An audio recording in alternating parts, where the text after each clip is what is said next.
Mini skirt on, dip my body in glitter. Platform sneakers, all the boys want a picture. Two foreign cars, I make rich look richer. Save your breath, baby, I'm not going home with ya. Mini skirt on, dip my body. Hello. You are now tuned in to the A Little Bit A Lot podcast. I'm your host, Kristen. Welcome back to another episode. So glad that you guys joined me this week. It's officially September. OMG, this year has really gone by so fast. And speaking of the fact that it's now September, that means that my podcast anniversary just passed. And I kept meaning to talk about it and just give it a little moment, put it on a pedestal and really just be thankful of the anniversary, but I hadn't gotten around to it. So I wanted to just make sure that I spoke on it in this week's episode with you guys just for a little bit. So August, I think 19th is my podcast anniversary date. So that means that this past August made it 2 years of the A Little Bit A Lot podcast, and I just cannot believe it. I was already gagged when I made it to my 1 year anniversary. The fact that we've already made it to 2 years of doing this show is just crazy to me. I cannot believe that I have been committed to growing, this platform for the past 2 years. And I just want to acknowledge the fact that this past 2 years has just been one of the most transformative and iconic eras that I think that I've ever had in life. Being able to be liberated creatively in this way for the first time has just been so incredible. Being able to just have a space where I can truly be myself and, talk with other people that are like-minded and always, feel what I'm putting down is just incredible. Because for a long time, I mentioned it before, I always felt like people in my area that I grew up in didn't really understand me, and I didn't really vibe with my community. But they always say that sometimes when you start a platform online, you are going to find your people and you're going to find, like-minded folks. And that's just been the best outcome, since I started this journey is each and every single one of my listeners and my supporters. You guys are just absolutely incredible. And you are literally the reason why I continue to keep doing what I've been doing. There's been multiple ups and downs in this journey where I have felt maybe this is for me, you always have that imposter syndrome of okay, I am sharing a little bit of myself. In some episodes, I am a little bit more vulnerable than others, with opening up about my mental health or anxiety and things like that. When it comes to those type of episodes, you just wonder, is anyone that going to be out there personally judging you?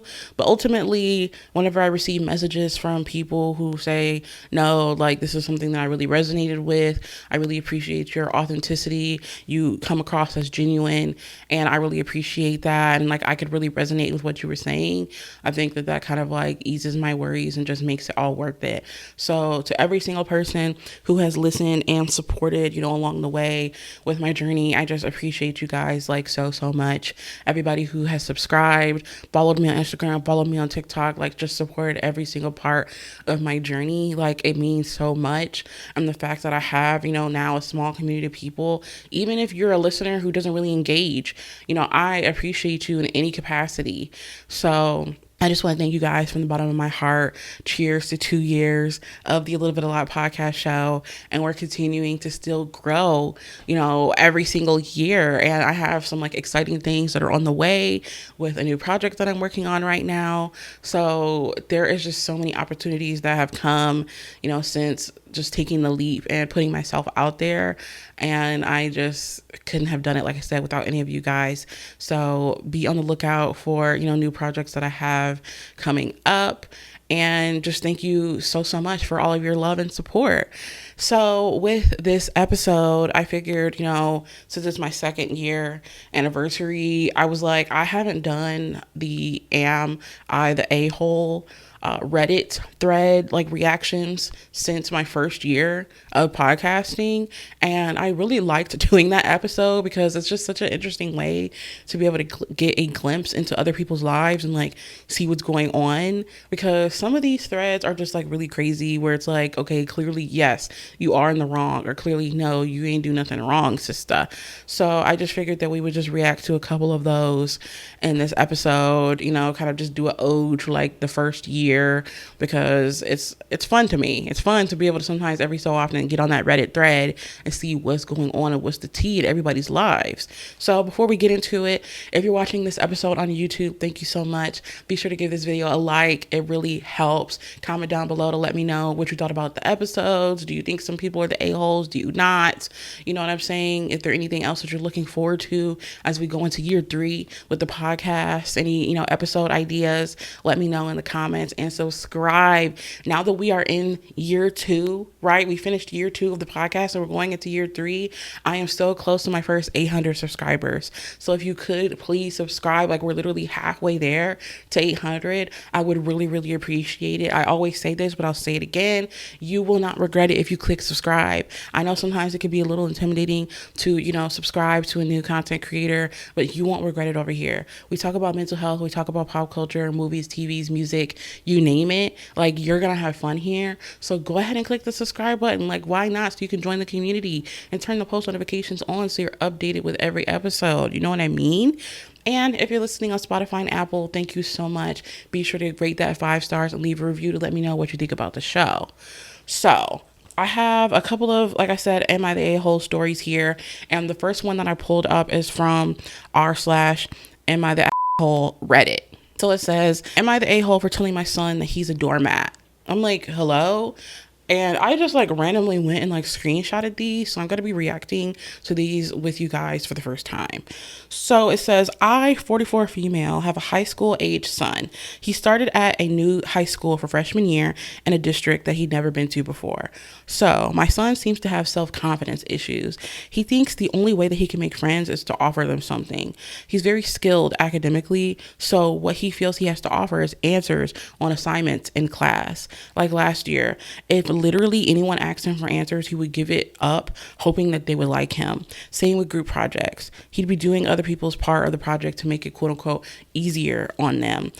After school last week, he was telling me and complaining about how all said people that he helped didn't talk to him anymore, even though they talked in classes that they had last year, and he thought that they were friends or at least acquainted. I told him if he'd stop being a doormat and trying to win people over by giving them stuff and getting nothing in return, he'd actually make some friends. I wasn't trying to be rude as this post makes it seem to be. He's been pretty distant since. Am I the sister? I have to say yes, you indeed are the asshole, because what's going on here? Like, I understand like being in this position. Personally, I don't have children, but I do have a younger sibling who I'm often trying to, be there for when she complains about like the same issues. I think when you're that age, right, when you're in high school, like sometimes having that natural confidence doesn't come to everybody. It's something that you have to build up and something that sometimes you could struggle with for the rest of your life.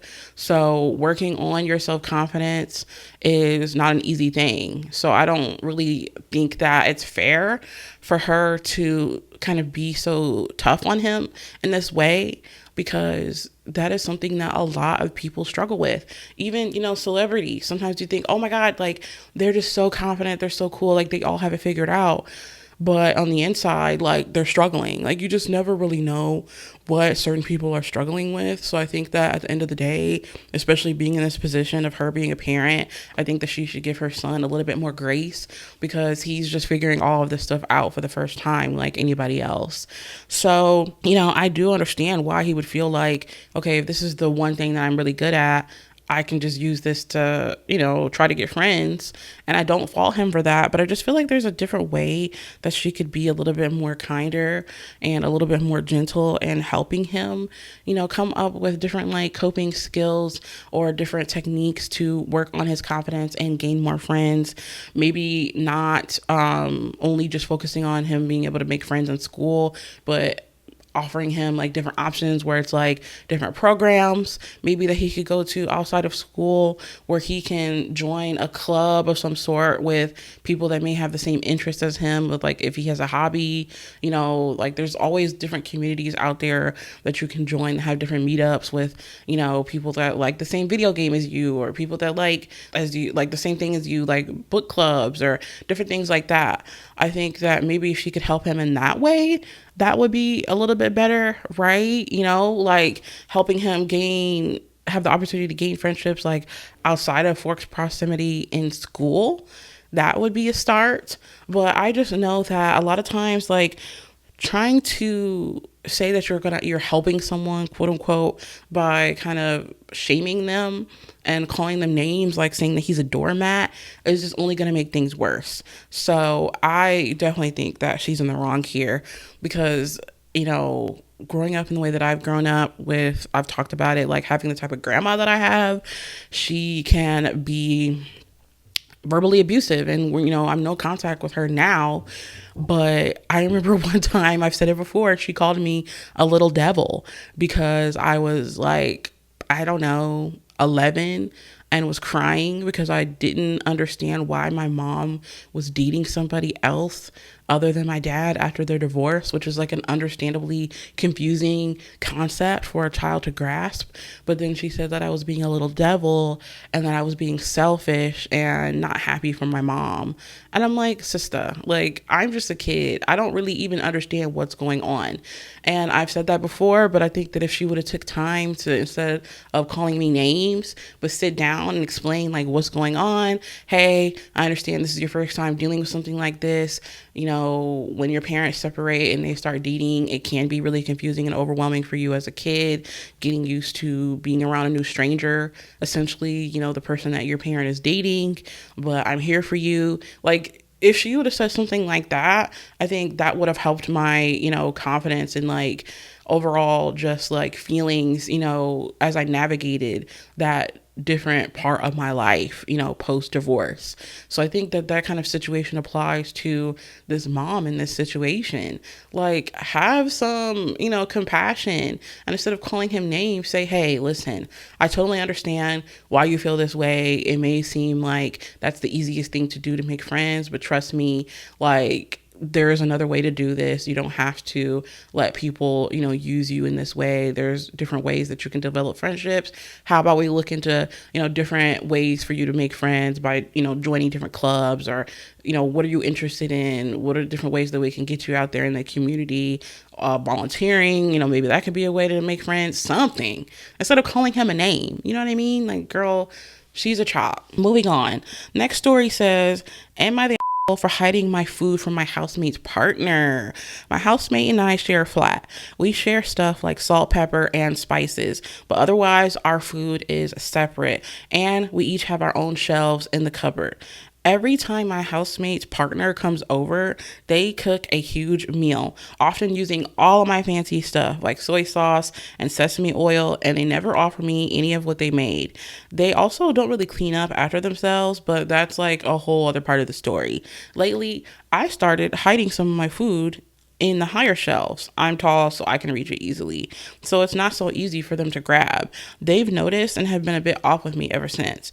Am I the asshole for doing this, or am I just protecting my groceries? No, I do not think that this person is the asshole in the situation. I think that ultimately, when it comes to something that you're purchasing with your own money, you have a right to be able to have boundaries on who can use them and when and how much.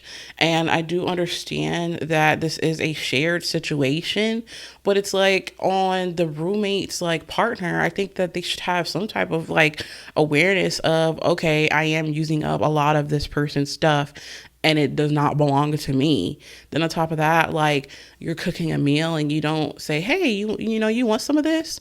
And I understand, like, I feel like some people might say, well, they're not entitled to offer, but it's like, if you're using a majority of my ingredients, why not offer some of the meal to me? Like, what? TF? So I personally do not feel like they're in the wrong in this situation, because you bought the stuff. You have a right to be able to say who can and can't use it. Like, huh? Like those fancy condiments and stuff, like soy sauce, sesame oil, things like that, those can get a little pricey. Like even with me, when I cook and I use Kinders, for those who don't know, like that's like one of my favorite brands of seasonings.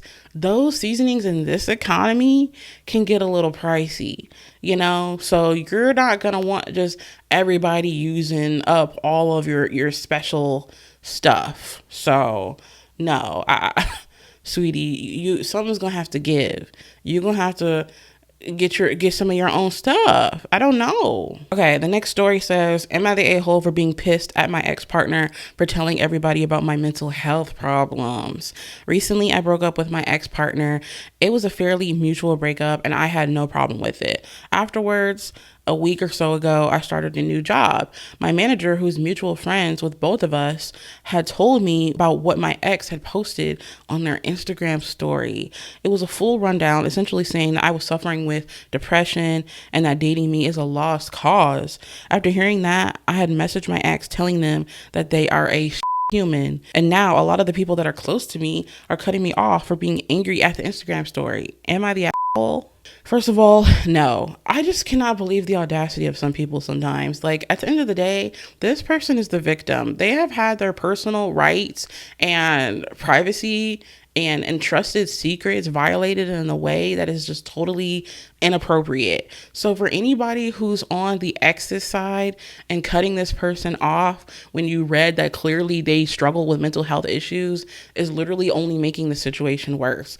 I feel like that is extremely traumatic to go through when you have a violation of privacy put on blast in this way, and shame on the ex for doing that. Like, saying that they're a lost cause is so ridiculous. And I feel like that's just adding on to the stigma that is already a negative, stigma when it comes to mental health and like dating and supporting someone who may be struggling with anxiety or depression. Because ultimately, we're all people, we're all humans, we all go through and have our own stuff that we deal with. So saying that just because you have mental health issues with depression and anxiety, that they're a quote unquote lost cause is so effed up. Like, you can still navigate having a healthy relationship and supporting a partner who struggles with these things and have a good quality of life. Like, that's not fair to like put that on them. So I definitely don't think that they're in the wrong here. Like, that is traumatizing. And I think that they did the right thing by telling them, like, yes, you're a crappy human being for putting my business out there on an Instagram story, and F everybody else who is trying to now not be friends with me because of that. Like, skip you. I'm the one going through the gags and you're mad at me for being upset about something that happened to me? Hecky nah. Okay, this is the last story that I screenshotted. It says, am I the for calling out my mom's friend for taking advantage of her? Ooh. So my mom moved to a beachfront residence in Florida in 2020. We're from Illinois and she still maintains friendships with a lot of people from here. I'm going to call the two friends that she's friends with in this story J and A. J is a great friend to my mom. She talks to her on a regular basis and invests in her life. A, however, hasn't spoken to my mom in months. J and A are very close friends, but mutual friends of my mom's.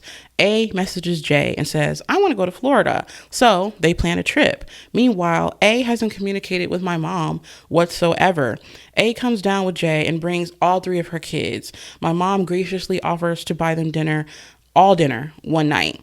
A lets her son buy a $70 lobster dinner since she doesn't have to pay for it. She then posts 44 photos in an album on her Facebook of her and her kids in my mom's house and my mom's pool, etc. And my dad is in the background of a handful of these photos. But A doesn't tag my mom. She doesn't say thank you, nothing. She presents things online like she just took her family on vacation and stayed at an Airbnb or something. So I saw this post and I sent her a message and I say, I think it's awfully performative of you to not tag my mom or include her in your post.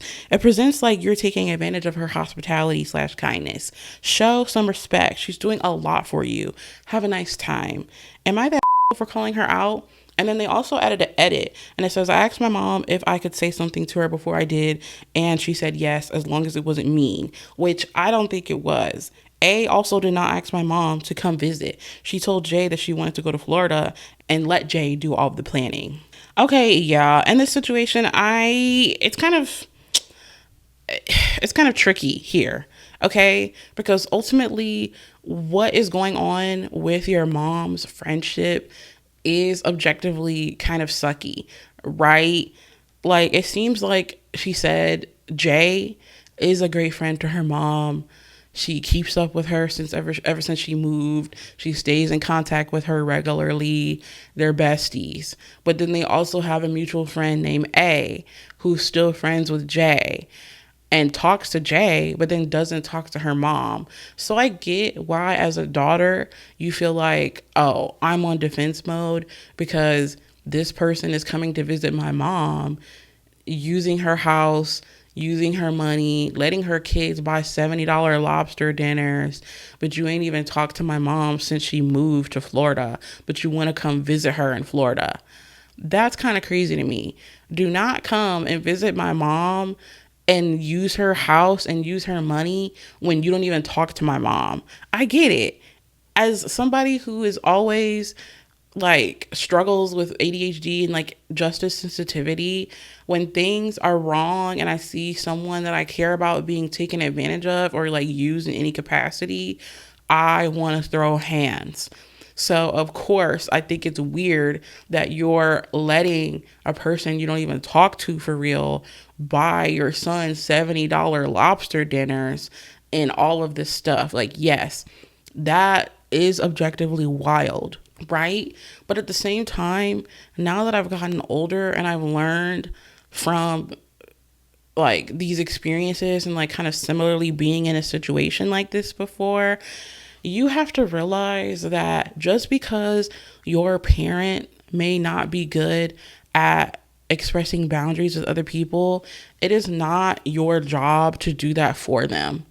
So at the same time, I get where you're coming from. Trust me, seeing your mom being taken advantage of and having her kindness taken for weakness, and it seems like she's kind of just being walked all over by her friends, is not a fun feeling. But at the same time, your mom is an adult just like you are, and she is equally responsible for establishing boundaries with the people that she chooses to have into her life.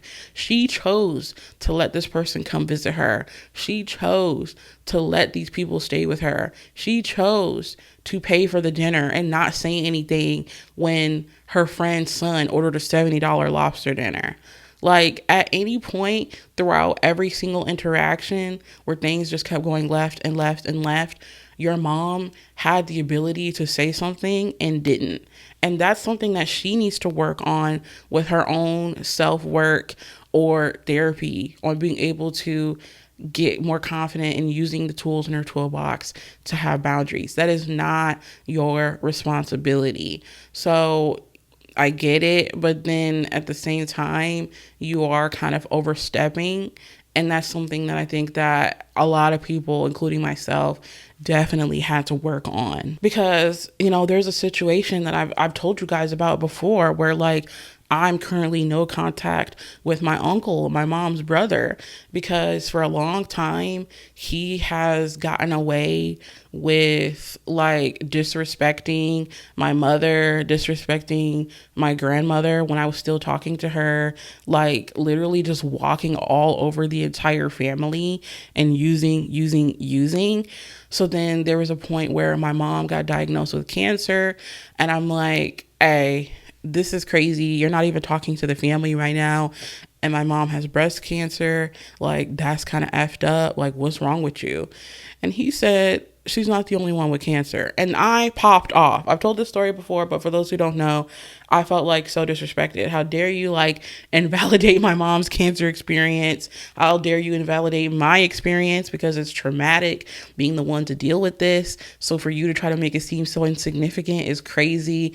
I popped off on him. I cussed him out. Next thing you know, me and my uncle have beef and we haven't spoken in years. He's still running around telling everybody in the family that I'm awful and this, that, and the other, when he was the one that disrespected me. And that's not the only instance instance where he has been like rude to my face.